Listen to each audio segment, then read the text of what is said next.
Okay, so let's continue.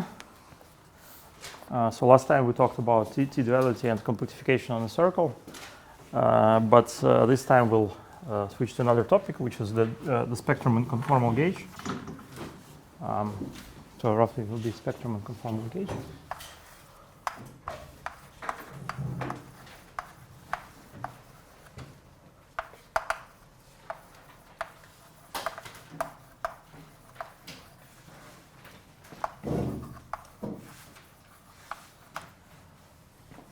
So actually most actual computations in string theory are done in conformal gauge, and use substantially the relation to conformal field theory. So that's why conformal gauge is important. However, light-cone gauge is also important because, as we discussed, it manifests all the whole physical spectrum of particles in string theory, whereas in conformal gauges, we shall now see the description of the spectrum is much more involved. However, it is equivalent ultimately. Well, the advantage of conformal gauge, as we also discussed, is that it preserves Lorentz invariance manifestly. It doesn't, kind of involve some ugly breaking of symmetry where you pick some preferred coordinates in target space. So here we have our main actors are the variables x mu p mu, which are the conjugate variables of the center of mass of the string, and we have the oscillators, so alpha n mu and alpha tilde n mu possibly. This is in the closed string, and they are equal for open string. So in open string there's just one set of oscillators, and actually mostly today we'll be talking about the open string just because it's technically easier because of one set of oscillators, but you can repeat the same stuff for two sets of oscillators in the closed string case. And the indices, they always range from, they run through the full range, so from 0 to d minus 1, and eventually d will be 26, just as we had in light-cone gauge, but we'll see how it shows up here.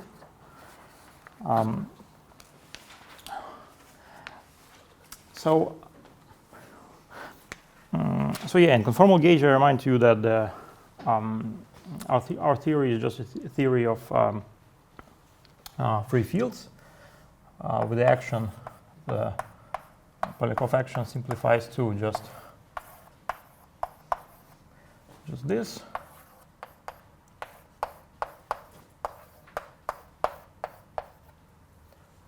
So just a collection of free fields. However, there are the Virasoro constraints that we imposed. So t plus plus proportional to d plus x mu squared was required to vanish. The same was for t minus minus.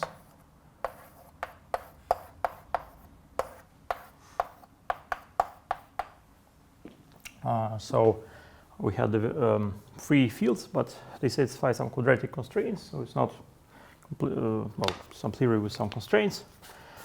Well, let's quantize these oscillators. Actually, we already did that before, right, when we discussed the anomaly in the Virasoro algebra and so on. But just so I just remind you that there is a canonical commutation relations.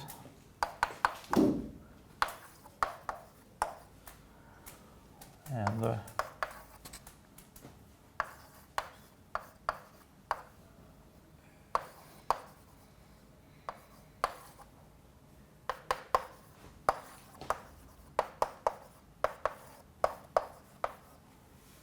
just this. So this looks like the commutation relations for the oscillators in light-cone gauge, but there is an important difference that there is a time-like component of the oscillators, which will, the zeroth component, which will have a commutation relation with the opposite sign. And as a result, there will be vectors with negative norm. So, for example,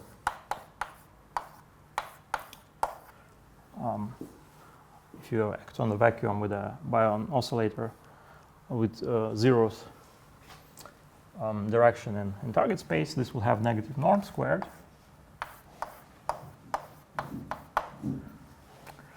And so this is an unwanted situation in general. So first of all, we have our Fock space is too big anyway. So if we expect our theory to be gauge invariant, so it shouldn't depend whether we work in light cone gauge or in conformal gauge. So we expect to reproduce the same spectrum. So here it's just at face value is just too big because you have two more oscillators. So it's much bigger than has too many polarizations, too many states in your theory.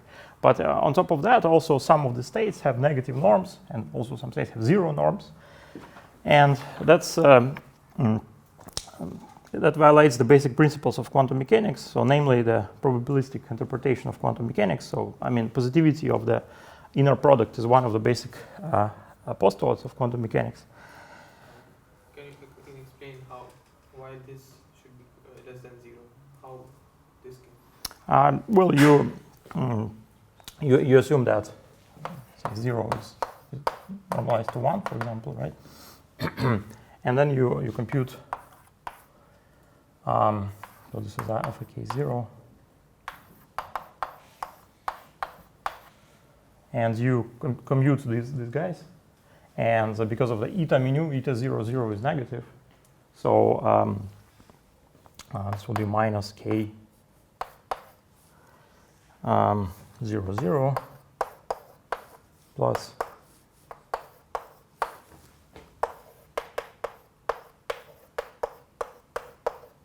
so this is 0 because that's how we define the vacuum state, and this will be minus k.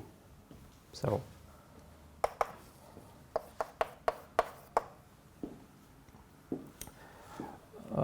I mean, such phenomena typically happen in Lorentz invariant theories. For example, when you quantize the electromagnetic field, right? It also has in some what is called covariant gauge, such as Lorentz gauge. It will have more polarizations than the actual physical field, and the states corresponding to some of those polarizations will have negative norm. So then the way people get around that is that you impose some constraints on the subsector where you work in. So the naive Fock space is not the actual physical space. You restrict your Fock space. And what you typically require is that a restricted Fock space, so the restriction of your inner product to the subspace of the Fock space should be positive definite. So, and we will see that this is possible here as well. So, for example, I just remind you that if you have some orthogonal basis of states, I ranging from some set, and you require that I and j is equal to 0 for I not equal to j, and some of the states, for example, have for some i's this is 1, and for some i's this is -1. Then we decompose a generic state in the basis of states, and then in quantum mechanics we usually require the state to be unit normalized. So psi will be required to be 1. This will be a sum of ai squared times -1, possibly -1. So when everything is fine and we have just positive norms, we interpret this as a statement that the sum of probabilities is 1. So all probabilities are positive, not negative. The sum is 1.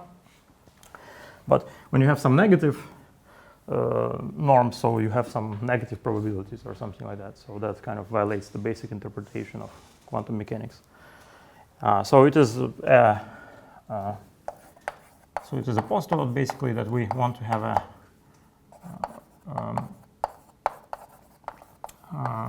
positive definite inner product. So how do we get a positive definite inner product out of this not positive definite inner product here? Well, like I say, we impose some constraints, and actually we know what the constraints should be, right? Because we have those Virasoro constraints, and they definitely need to be incorporated somehow. So, so classically, as I discussed, we have just that t plus plus is t minus minus 0, which in terms of modes meant that ln equals ln tilde equals 0 for all n.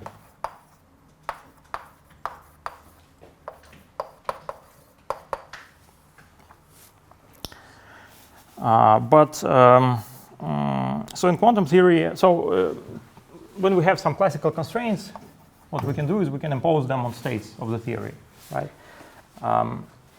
So we have this Fock space of states, and we could try to impose that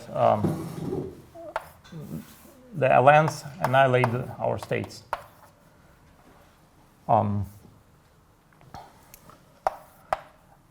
But this is not possible for the simple reason that the ln's do not commute with each other, right? They satisfy Virasoro algebra with a central extension. So in particular, if L minus n with Ln will involve the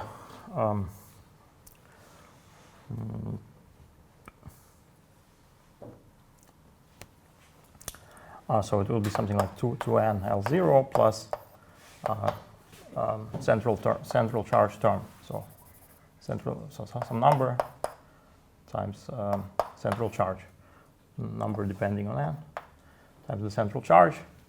And it's not possible to make this, to have this to annihilate.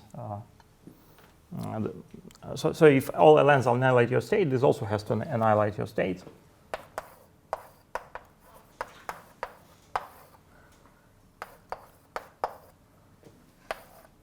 But this is actually a sum of some constants. So this is not equal to 0.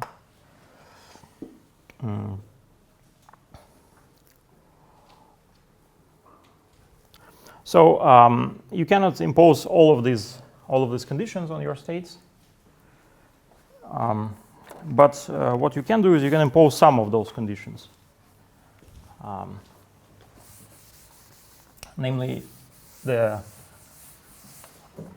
basically the maximal set of conditions that you can impose is by requiring that those generators annihilate your state which do not, whose commutators do not involve the central term, central charge term.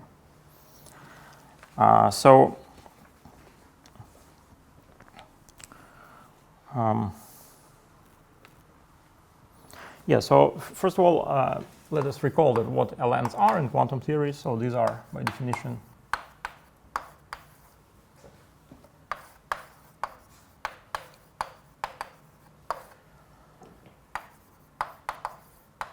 such guys. So the round brackets are just Minkowski scalar product in Minkowski space. So just not to write the Lorentz index here. In particular, for L0, one has the following expression. So the normal ordering is needed only for L0. So this is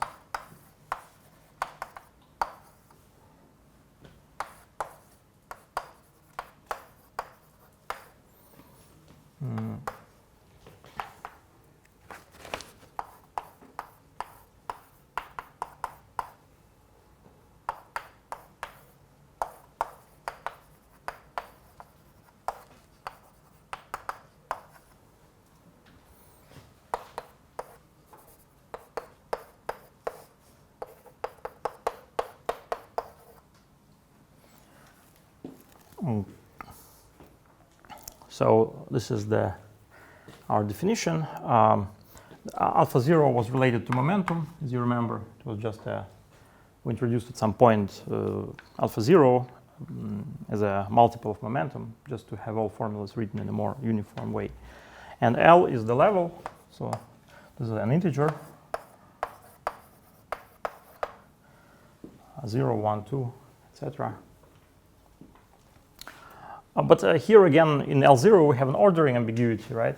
So we could reorder the oscillators, and that could contribute some constant to L0. So oftentimes we will be using a shifted L0 called L0 tilde, which would be, by definition, L0 minus A. Okay, we introduce the ordering ambiguity constant.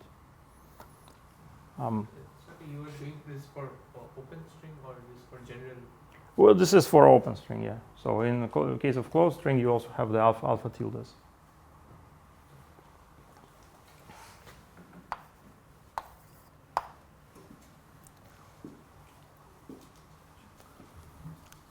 I mean, just this also applies to the closed string, but there you have a second set of L's, which is L tilde, right? So these are like the modes of T++, and that would be the modes of T minus minus in the closed string case. But they would be kind of look identical. The only difference is that in the closed string we have slightly different identification of alpha 0 with momentum. There is a factor of 2 or something like that. But yeah, it's essentially the same for both. And now the condition that we will impose is that these L tildes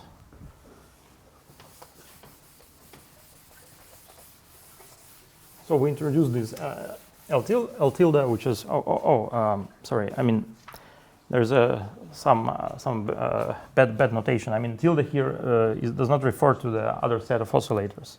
So maybe maybe it's not a great notation. So maybe let's call it L0 hat or something like that. Yeah. So maybe that's what you were asking. I mean, this tilde has nothing to do with closed string. This is just notation for the shifted thing.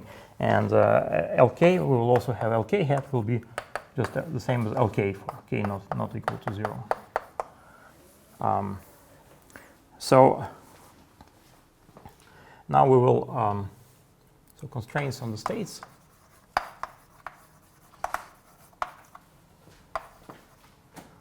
On physical Hilbert space.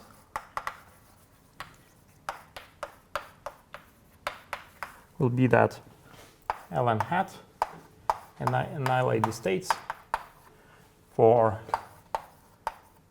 n equals 0, 1, 2. So for non-negative n's. So if you compute the commutators of Ln's for non-negative n's, it will not, the central charge term will not contribute, right? Because it only contributes when you have one L negative, one positive. It's consistent to impose these constraints. In fact, it's sufficient to impose that. So this is actually equivalent to impose that L0 hat psi equals L1 hat psi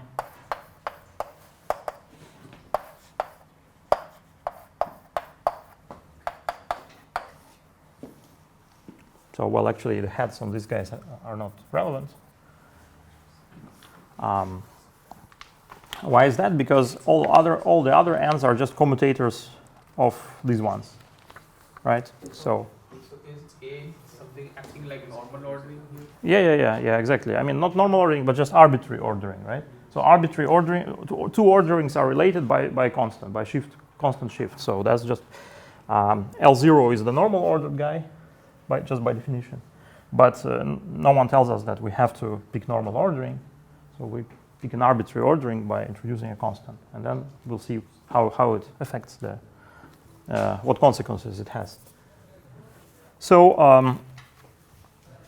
all higher L's are just by the Versor algebra. If you commute L1 with L2, you get L3, basically, right? Then if you commute L1 with L3, you get L4. So that means that L2 plus k is proportional to the commutator of L1 with L2, just a correct number of times. So if you perform k times, you commute with L1, you get an arbitrary generator with some numerical factor. Can you explain this part, how L0 cap xi and L1, L2 xi? Yeah, I'm saying so we want to impose that all generators annihilate the state, right? But they're all positive generators. But all higher ones are just commutators of the lower ones by Virasoro algebra, multiple commutators. So if these guys annihilate the state, then this will also annihilate the state, right? Just with L1, you cannot do that, right? L1 with L1 is 0, right? So, but L1 with L2 gives you L3, and all higher generates the whole tower. So actually, it seems like there are lots of constraints, but actually, it's just these constraints that we will impose. But for the negative ones, we cannot say it. So we cannot impose both positive and negative ones because they are not 0. Yeah. But for the positive ones, we are sure that it's 0, but for the negative ones, we cannot say. No, I mean, the fact that, well, the negative ones, L-1 and L-2 will generate all the negative ones. But I mean, together, when they commute one negative and one positive, they generate some constant pieces in the right-hand side, which will not annihilate the state. That's these ones don't. The central charge term doesn't matter for commutators of only positive and only negative ones. Can I ask why we don't add a constant when k is not equal to 0? Like in normal ordering, it's clear why we don't do that. But when we say we don't have to use normal ordering, why don't we add more constants? No. For k not equal to 0, they just commute. I mean, in the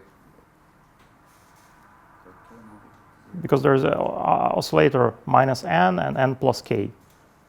I mean, the only ones that do not commute are the ones with opposite indices, right? And there you have like alpha minus n, or whatever, alpha minus k, alpha n plus k. So if n is non-zero, these guys commute. Yeah. The only one where they do not commute is when their indices are opposite, so n is 0. And same thing in light cone gauge we had, right? Kind of.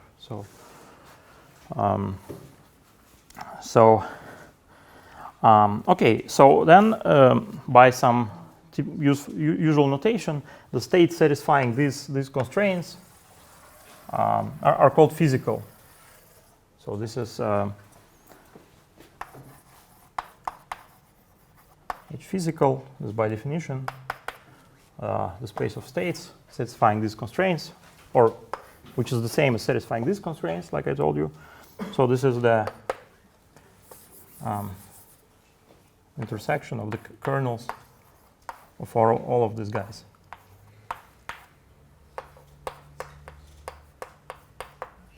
All right. And this is a subset of the full Hilbert space H, which is this is just the full Fock space, full unrestricted.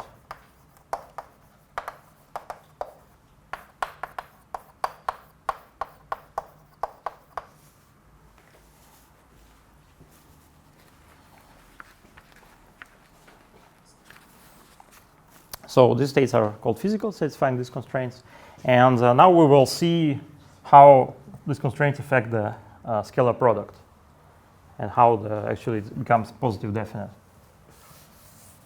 And that's why it's called physical, because ultimately it will be positive definite. But, well, I'm not saying the restriction to H physical is necessarily for positive definite, but you will see what happens. So we will just consider states level by level. So, right, we have this filtration by levels, 1, 2, 3, etc. So, yeah, let's consider states at level 1. Yeah, so, well, first you can consider states at level 0. So at level 0, which is our state 0p or 0q. so from time to time I drop the momentum index here, but it's implied that it's there, right? So apart from the oscillator, from the Fock space, we have the usual space of wave functions depending on coordinates, right? L2 of real line or something, or here this is in momentum basis, so it's 0q. Well, so here you can check that all generators annihilate it automatically, all positive.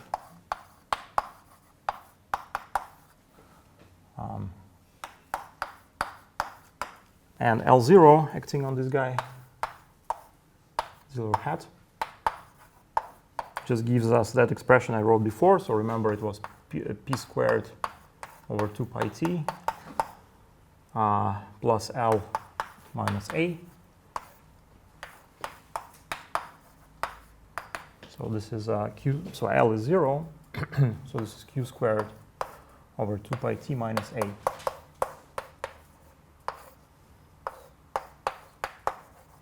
And this is 0. So this tells us the value of the mass squared. So q squared is minus the mass squared.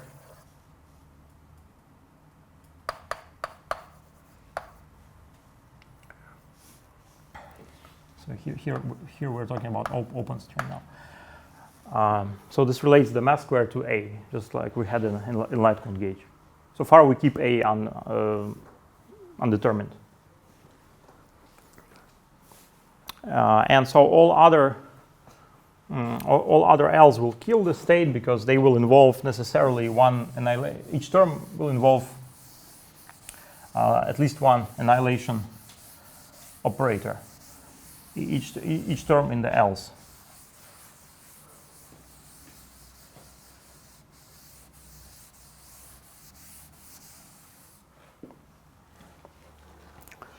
Right? For example, if there is one negative alpha minus k, then this one is alpha k plus 1. It's very positive, so it kills the state. So each term kills that state. So no further constraints.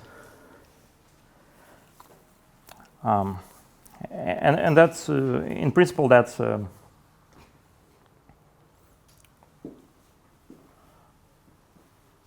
yeah, that's another reason why you don't have to consider higher L's in general, because they will always have lots of positive oscillators killing your state at a fixed level.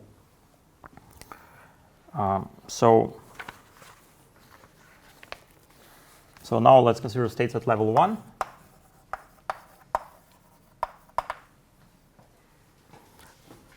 So the most general state has the form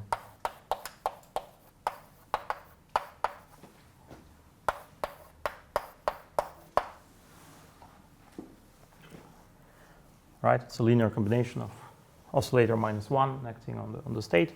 So there are these such states. This is a general state at level 1.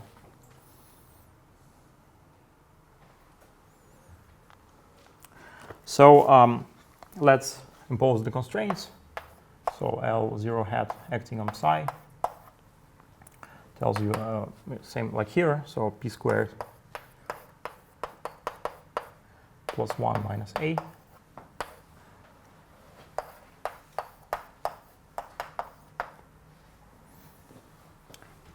L1 hat psi is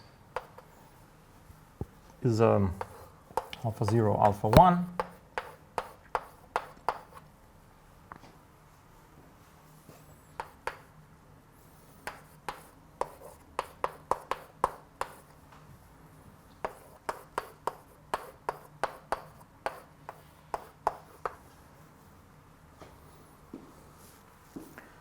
Yeah, so when you check this, I'll rephrase actually what I just said. What I meant to say is that when you check these conditions on a states at a given level, only a finite number of terms in the sum will matter, right? So the sum over k.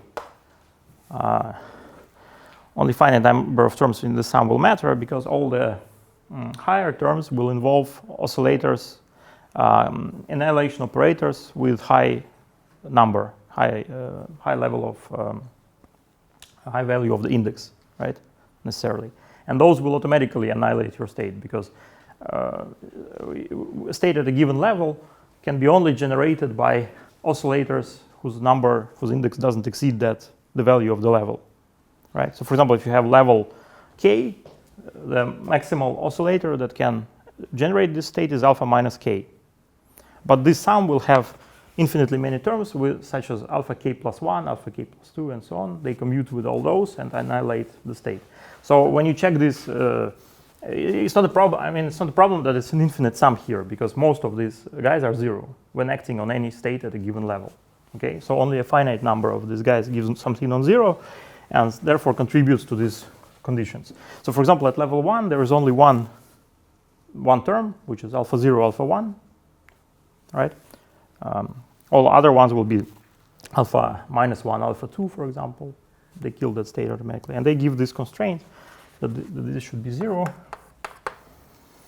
So this means that this wave function psi mu is transverse orthogonal to P.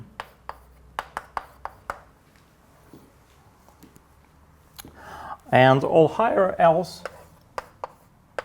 they automatically kill this state.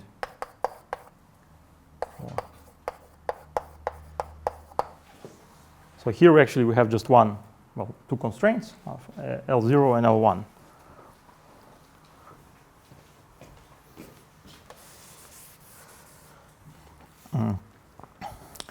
Okay, and so now this gives us d minus 1 dimensional subspace of this d dimensional space of states, right? There are d states, but one linear constraint, d minus 1 dimensional subspace. And we may ask what happens to the scalar product once we restrict to that subspace.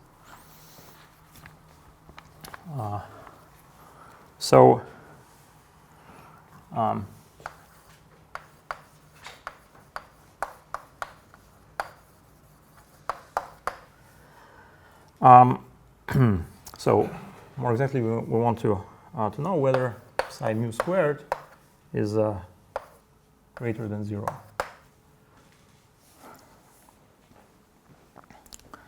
So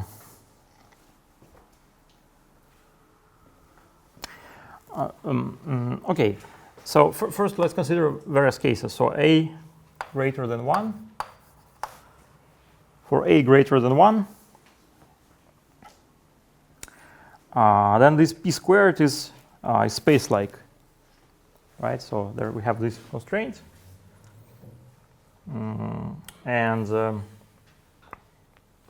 this thing is negative, so P squared is positive, which means that it's space-like.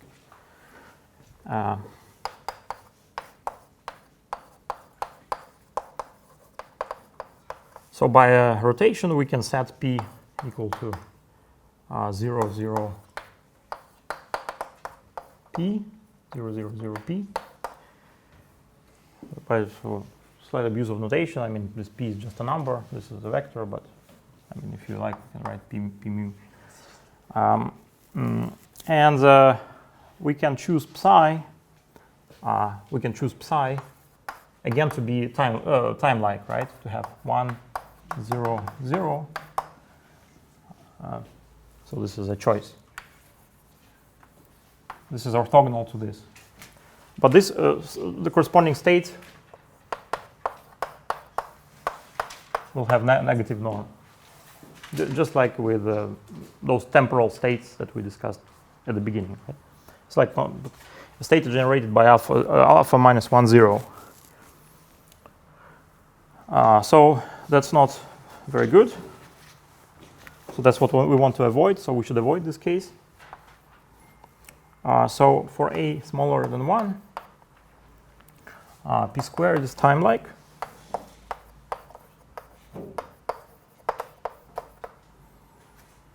And we can choose P mu to be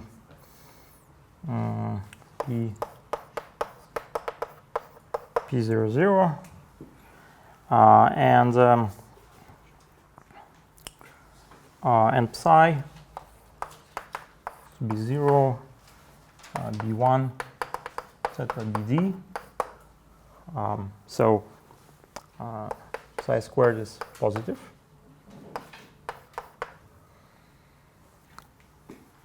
For psi not equal to 0.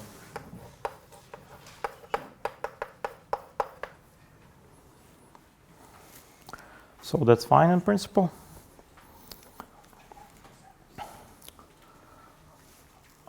And then we have the case that A is 1.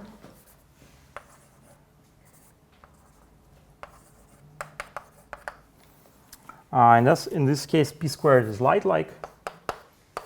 So p squared is 0. So p mu can be chosen in the form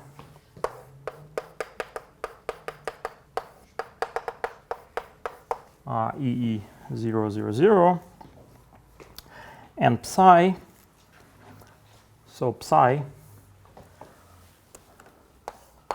can be the most general psi orthogonal to this p has the form AA. Maybe I'll write alpha alpha, B2, B z minus 1. Right? And psi squared, so here, right here, psi squared is greater or equal than 0, and psi squared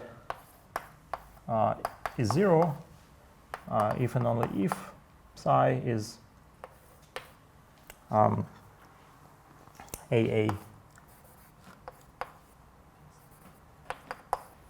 AA 0, 0. So that means it's proportional to P, right? I mean, we have a light-like momentum. So if psi is proportional to P, then it's orthogonal to that momentum. But its norm squared is 0.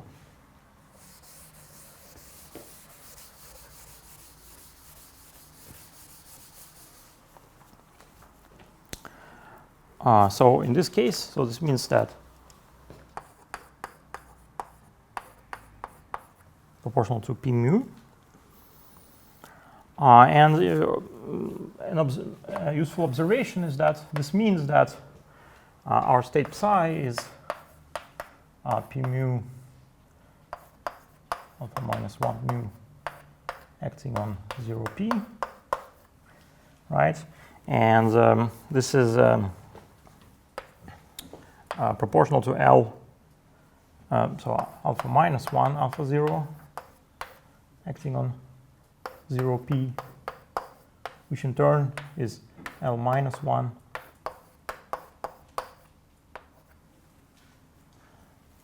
acting on 0p. So by the same logic as before, so this L minus 1 has only a finite number of terms that contribute, and this will be this term. This precisely turns into that. Once we remember that alpha 0 is proportional to momentum by definition. So in this case, we have, so in case A is 1, we have a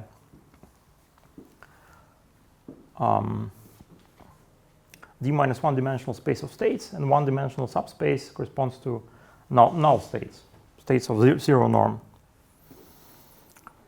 So here another definition is that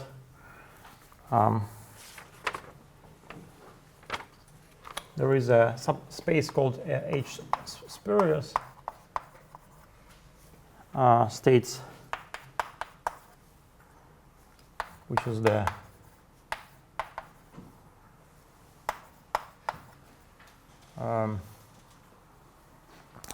direct sum of the images of all the negative n's, ln's, L minus n's.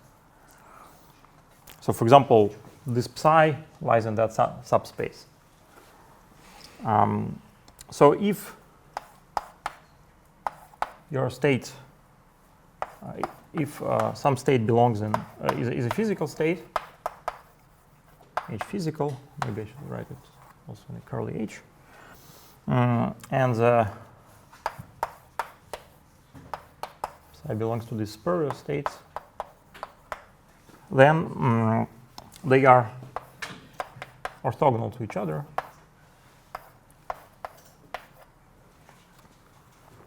Because this psi can be written as a sum of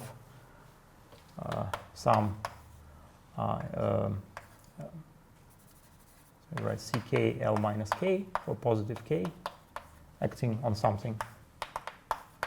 So that means that this can be written as a sum of k greater than 0 of this something ck Lk acting on phi. And by definition of physical state, this is 0.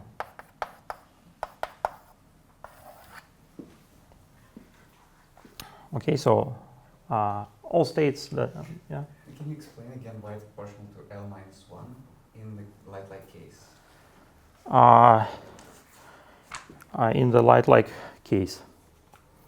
Because, so again, the same argument. So there is an infinite sum representing L minus 1, right? Alpha minus k, alpha minus 1 minus k. So there is this term, alpha minus 1, alpha 0. The other term will be alpha minus 2, alpha 1. That would kill this. Alpha minus 3, alpha 2. That would kill that. It always involves an annihilation operator. All other terms involve at least one annihilation operator. Right? I mean, alpha minus k, alpha n plus k. So the sum has to be, the sum of the indices has to be minus 1. So minus 1 plus 0, or minus 2 plus 1, minus 3 plus 2, and so on. But physically we choose this second condition, right? A should be less than 1. But physically we need to choose A should be less than 1. At face value, that it's like that, but actually we'll see that ultimately we will choose A equal to 1. I mean, there are different ways to get rid of the non-positive definiteness thing. That's what I'm coming to now. So far we definitely want to cross this out, and those two options are still under consideration. Let's say, yeah. So if a state is a sum of raising L operators acting on some other state, then such a state is orthogonal to all physical states by definition of physical states.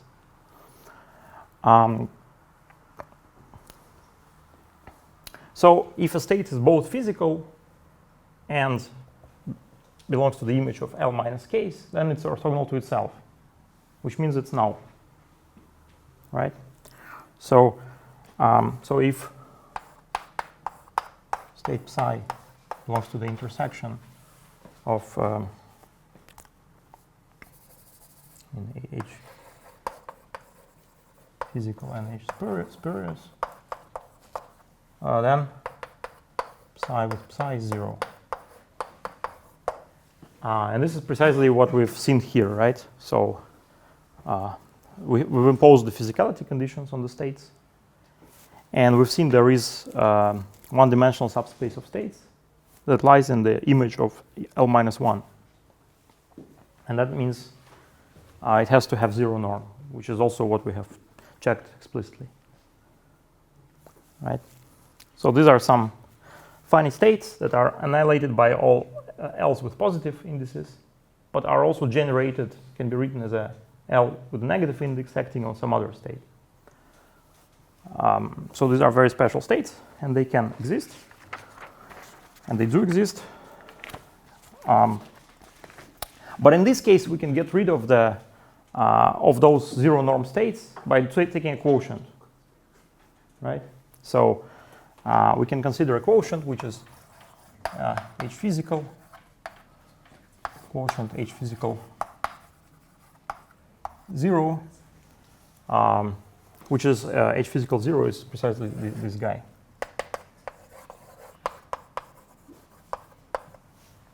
So physical states that are null. So we take a quotient, and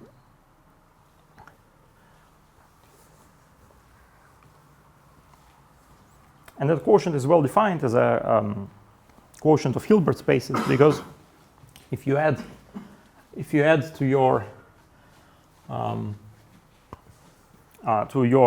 any state a null state, I mean, well, more exactly, state from this H physical 0, the scalar product will not change, right?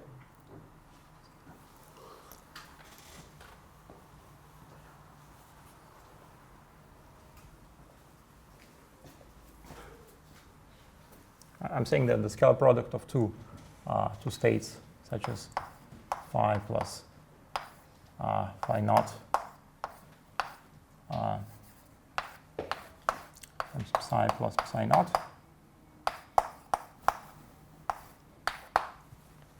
is the same as phi with psi, because these states are orthogonal to everyone. They're not only null, they are orthogonal to each other and to all other states. So the quotient is well defined.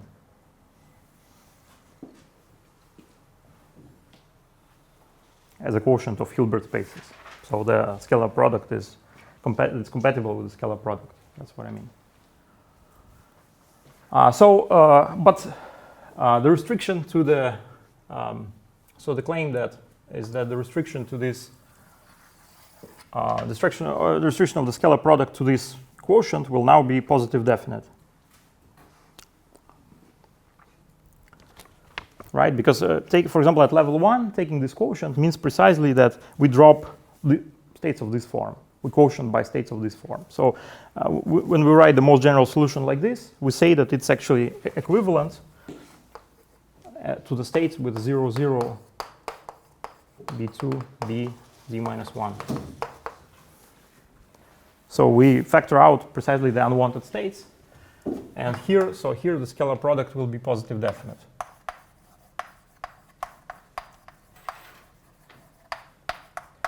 Well, at least at level 1 we have proven that, and after the break we will look what happens at level 2.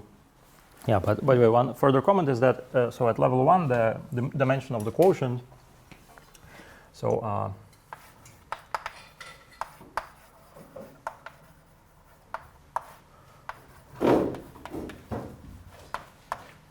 is so at level 1, which is what we have just done.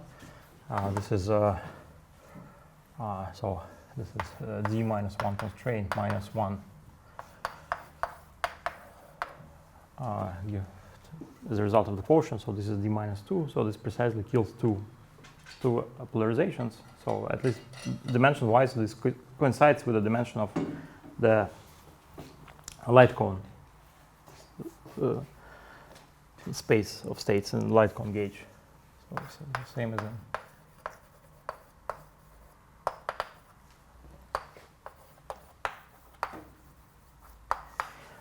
Okay, so now let's consider states at level 2. So at level 2, the most general state has the form that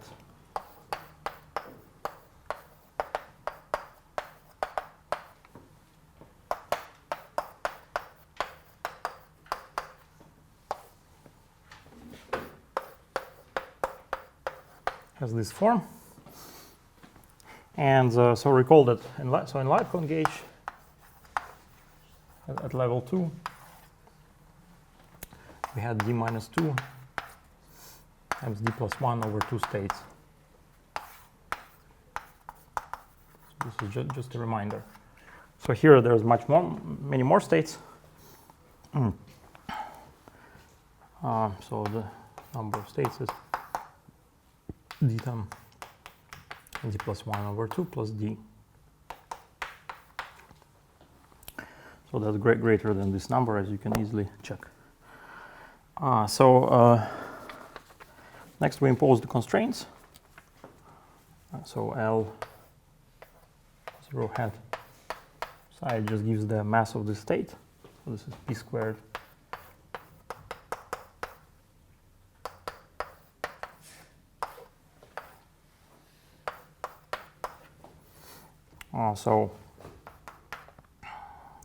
this says that the mass squared is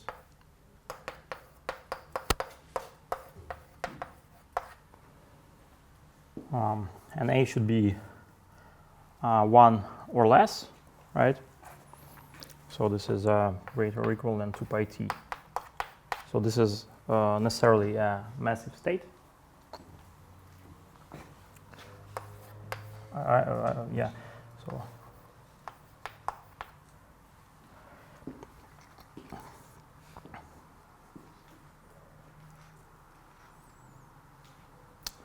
so now we pose the L1 constraint. So L1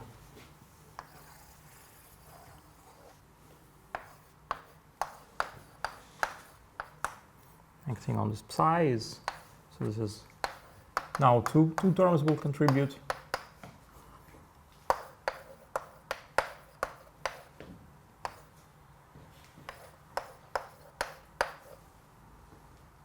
Psi, this is twice psi mu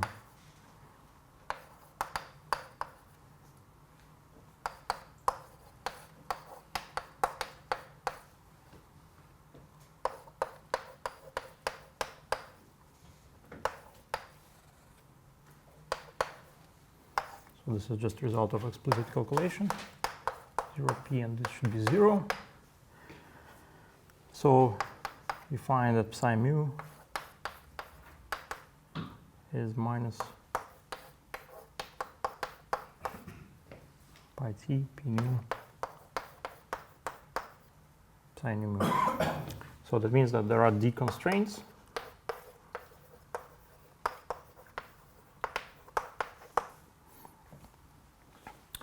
And now the L2 acting on psi will give another constraint.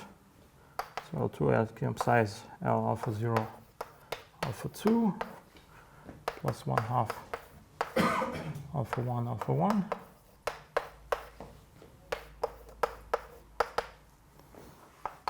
And again, just a calculation shows you that this is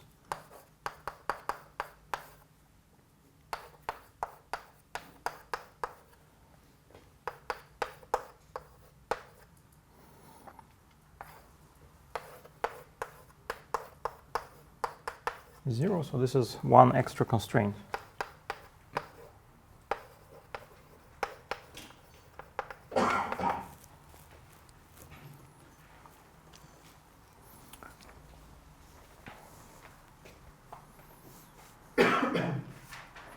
So we have, at least at face value, we have this many states and d plus 1 constraints.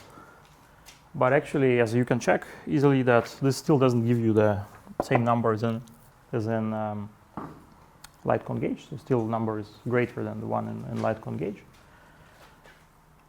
And well, ultimately the solution will be that again there are null states that you have to quotient out.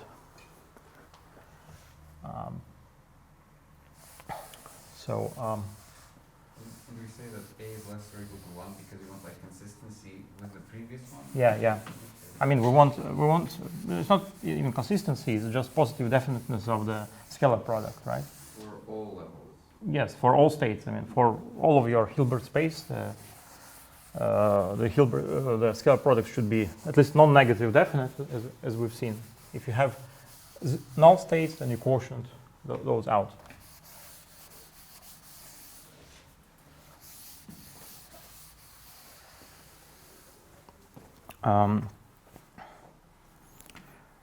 So let's analyze these constraints. So we have these constraints. Let's have a closer look at them. So this is so p squared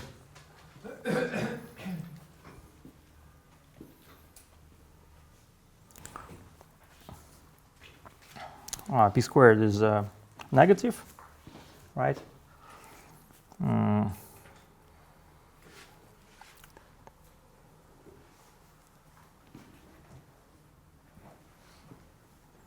Yeah, so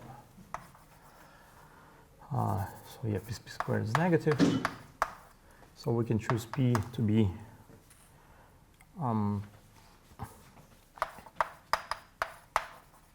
m0 we can go to the rest frame, and then the constraints will simplify slightly. So the constraints will tell you that psi 0 is m over square root pi t psi 0 0, psi I is m over square root pi t psi 0 I, and 2m over square root pi t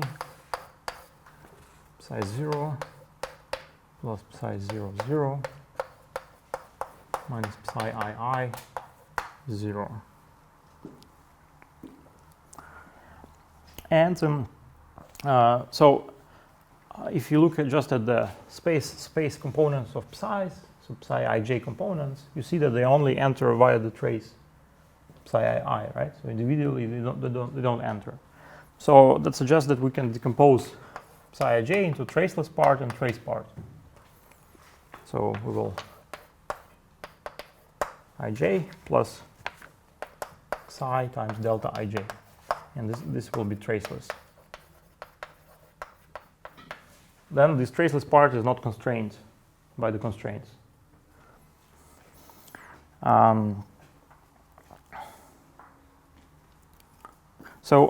Here we can express from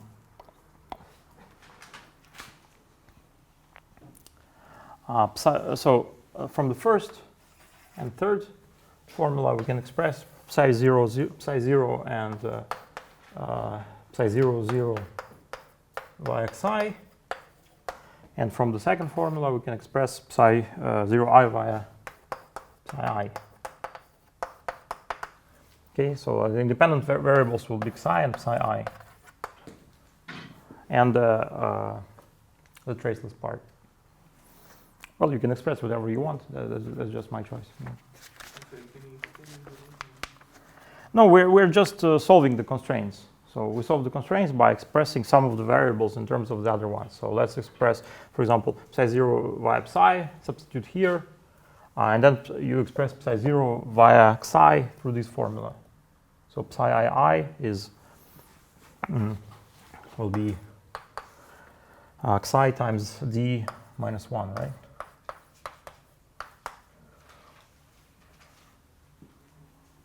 Here we have taken the case for a is less than 0. No, the case is a smaller than 1.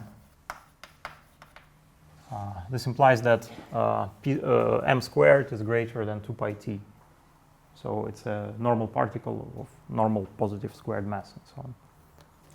So we can go to the rest frame. You could as well just solve the constraints in a full generality, but it's just kind of more illuminating to solve them by going to rest frame. How you wrote this form? Which one? This one? Yes. You mean this? This is yeah, this constraint, yeah. Just rewritten. And then I just parameterize psi via traceless and trace part. And traceless part doesn't enter these constraints. Trace part is proportional to xi. So everything can be solved in terms of xi and psi I. And the transverse part, this traceless part, I mean. So then we want to compute the scalar product, the norm of the state. So we derive the following formula. So if you compute the norm of the state, you find that this is psi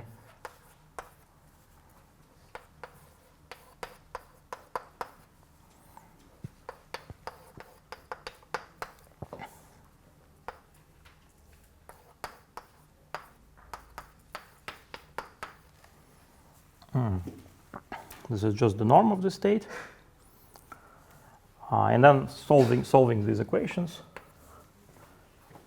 we get to the following. So this is psi I squared times m squared minus 2 pi t over m squared plus xi squared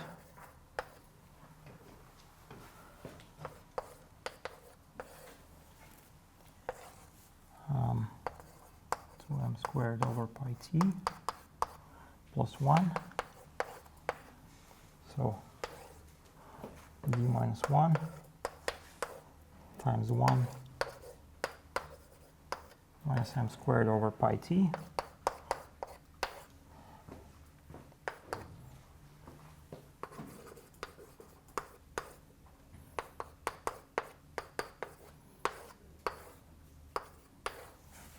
Plus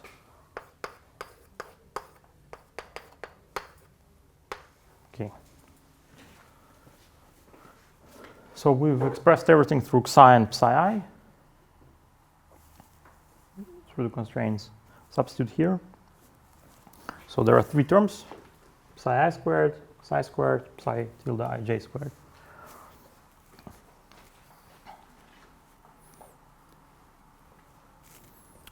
And so all of these terms should be non-negative, right? Because if at least one is negative, we can choose a polarization so that the other terms are 0, and you will get a negative norm state. So we require that all of those guys are non-negative. So first of all, this traceless part contributes makes a positive contribution to the scalar product. So we just can set it to 0 because it doesn't cause any problems.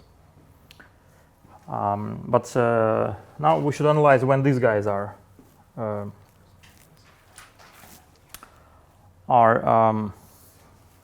non-negative. So this guy is non-negative. So the first guy is non-negative exactly for a smaller than or equal to 1. So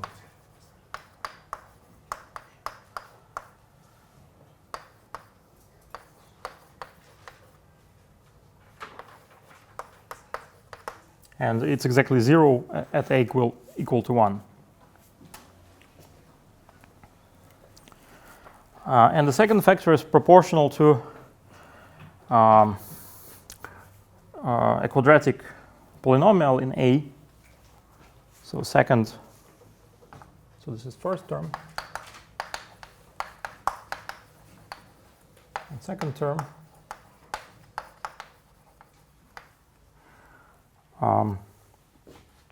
proportional to f of A, which is a squared plus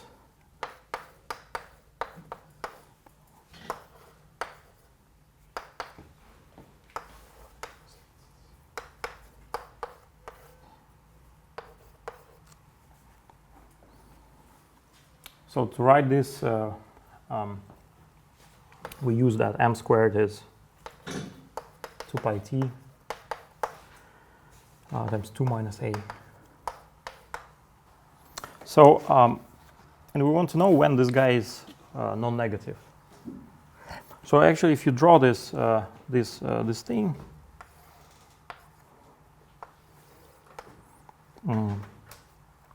f as a function of a, so you will find that a is 1 is kind of an important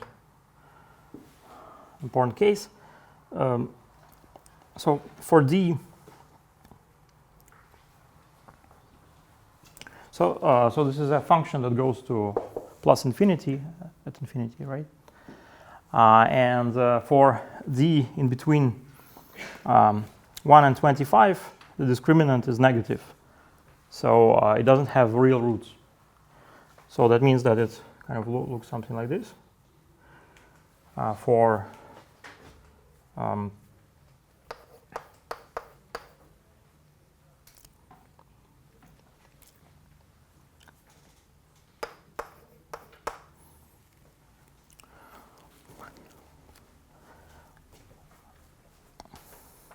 So it's always positive.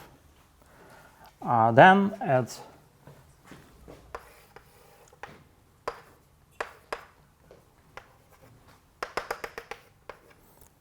d equal 26, it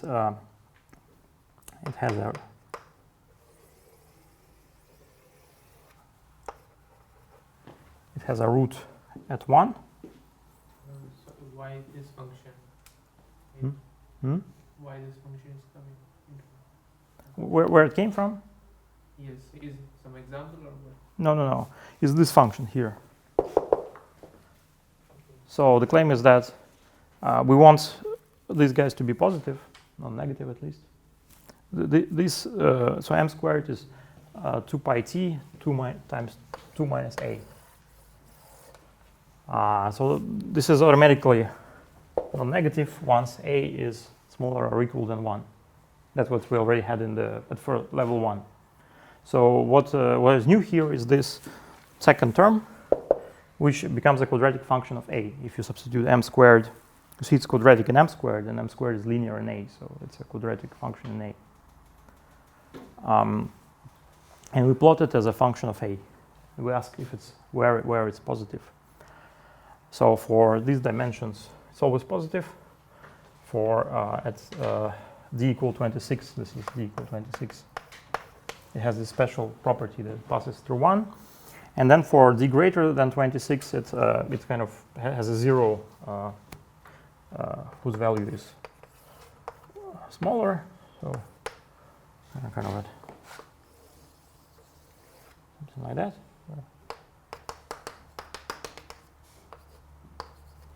So this is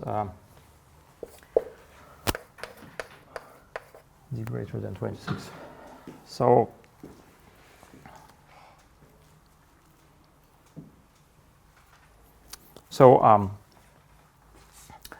for d greater than 26, you would need to impose extra restrictions on a to make sure everything is positive. So the allowed value of a goes below 1. And actually, if one analyzes states at higher levels, one shows that for these values of d, you have there will be more and more restrictions on a. And basically, you cannot satisfy those restrictions for any value of a. So, I mean, these bounds will go more and more to the left. So, so we want to get rid of this case. So here, you will always get negative norm states. So always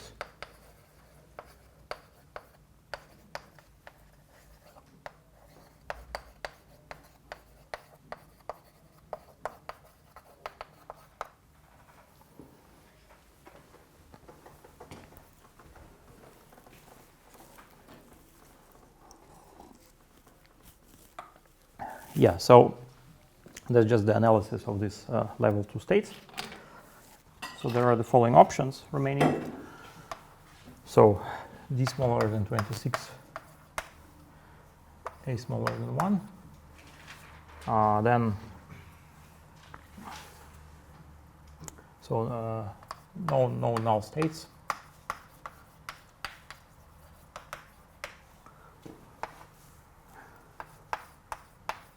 This is a equal to 1. There are d minus 1 null states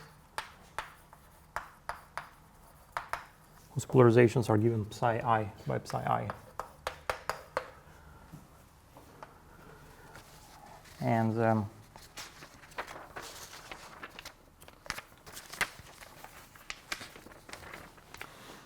d equal to 26. And a equal to 1. So here d null states.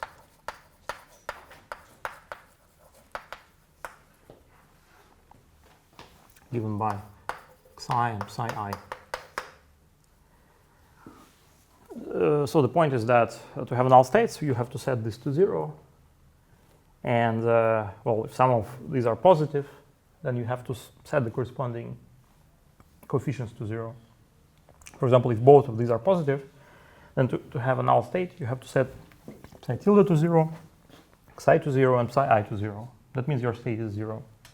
That means there are no null states. Okay. If AA is 1, then this guy is 0 automatically. So psi I can be arbitrary. If D is 26 and A is 1, then this is 0 and this is 0. So then you can have both psi and psi I arbitrary. And psi tilde is always 0. So, and it's precisely in the last case that we get we get a match with the light cone gauge. So here is a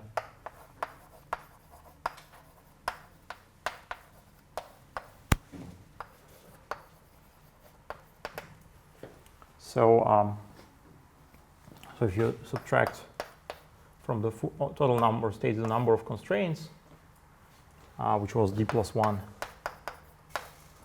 minus the number of null states, then you get the light cone number.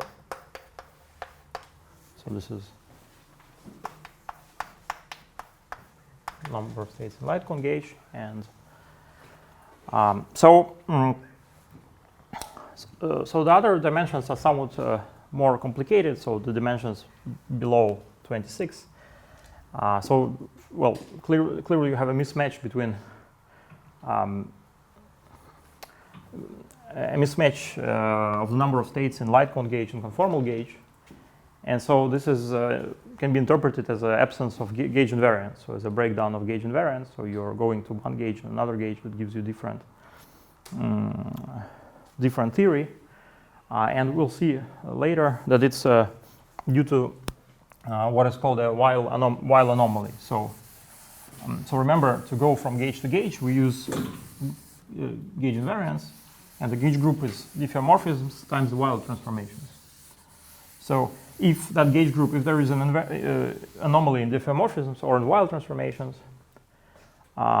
then your theory is this theory you start with is inconsistent as a quantum theory. So this is what happens for dimensions smaller than 26, where we have a mismatch with a light cone gauge. Or in other words, when there is this anomaly, you have to take into account the additional degree of freedom, which is the Weyl factor. So the Weyl factor becomes dynamical, it becomes an additional field in your theory, and so on. So you could pursue that path in principle, but we will not do that. So here we will only work in dimension 26, where we have a manifest agreement between the number of states in light cone gauge and conformal gauge, and where there is no Weyl anomaly. So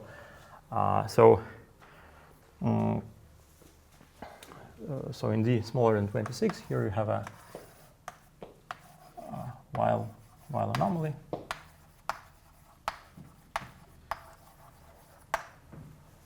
We'll discuss later what it is. But so let's also write out the null states explicitly. So we've seen that here at D equals 26, we have many null states, just the right number of null states. But let's see what they look like explicitly. So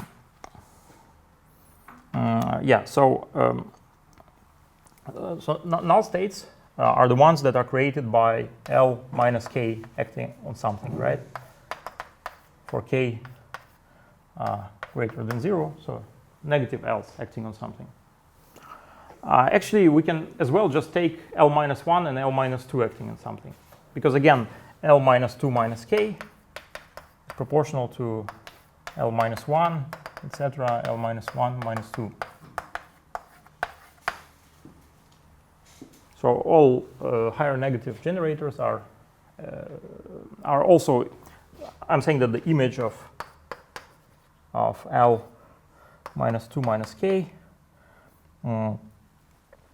belongs to the image L minus 1 plus L minus 2, right? Because your L minus 2 minus K can be written as a multiple commutator of L minus 1 and L minus 2. So we can look for a zero null state in the form L minus 1 acting on Q mu L minus 1 mu acting on 0 P plus B times L minus 2 acting on 0 P. Right? This is that. So maybe this could be null state.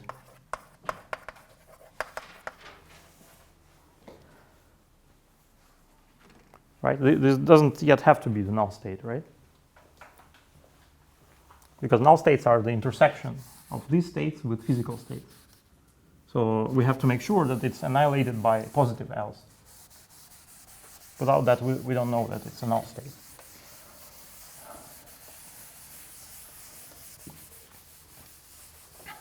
So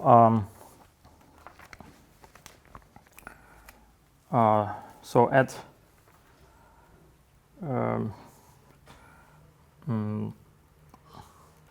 so at a equals 1 and d equals 26, that state is physical, so let's call it chi.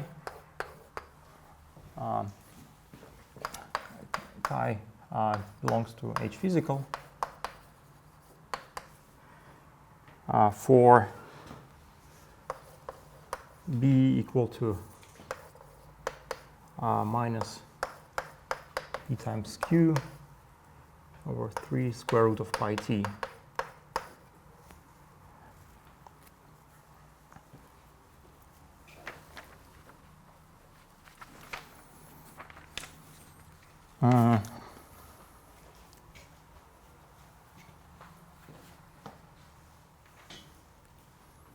Right, so you specify the value of Q. This gives you d parametric freedom, right?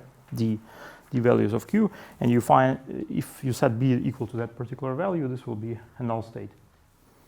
And there is a D, it's a linear d-dimensional space of such states.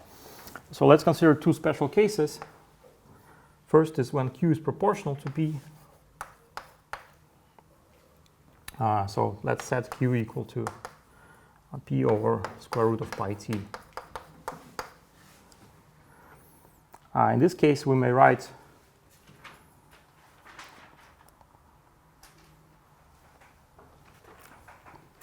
so in this case, Q mu, so the first term, Q mu alpha minus 1 mu, acting on 0 p, is just the same as, so for this value of Q, this is L minus 1 acting on 0 p. And the chi is proportional, so in this case, chi is proportional to L minus 2 plus 3 halves L minus 1 squared acting on 0 p. So here we use that p squared is minus 2 pi t. So when we write this, we use that p squared is minus 2 pi t because this is the mass shell condition. The condition that is annihilated by L0 hat.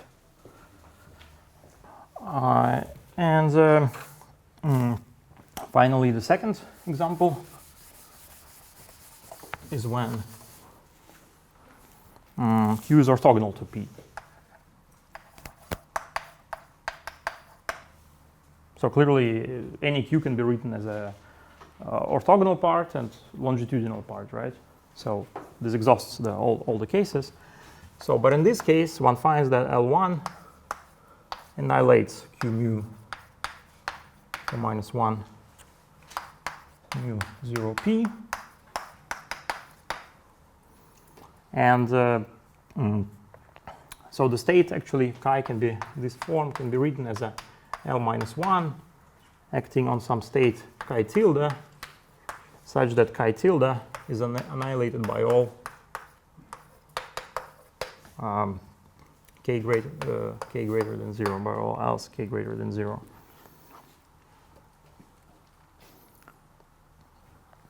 Here, of course, this guy is also annihilated by all. So this can also be thought of as a state annihilated by all k's greater than 0.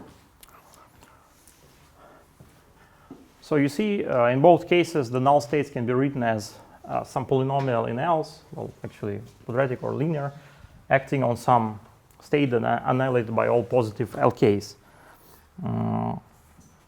So that's a general statement that these null states have this form. I mean, we don't prove it, but it's so all null states have the form that L minus 2, so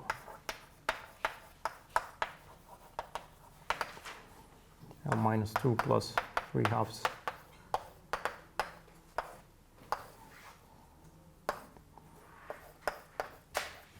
1, or L minus 1 times chi2, where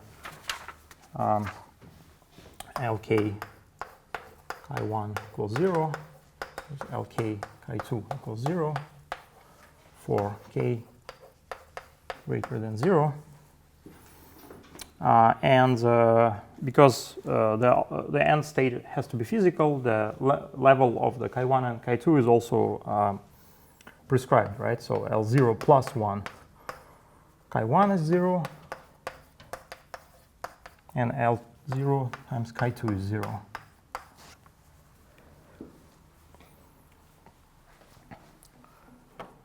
So these L's, they carry some weight under L0. So for this to be a physical state, so to be annihilated by L0 minus 1, these states have to be shifted physical.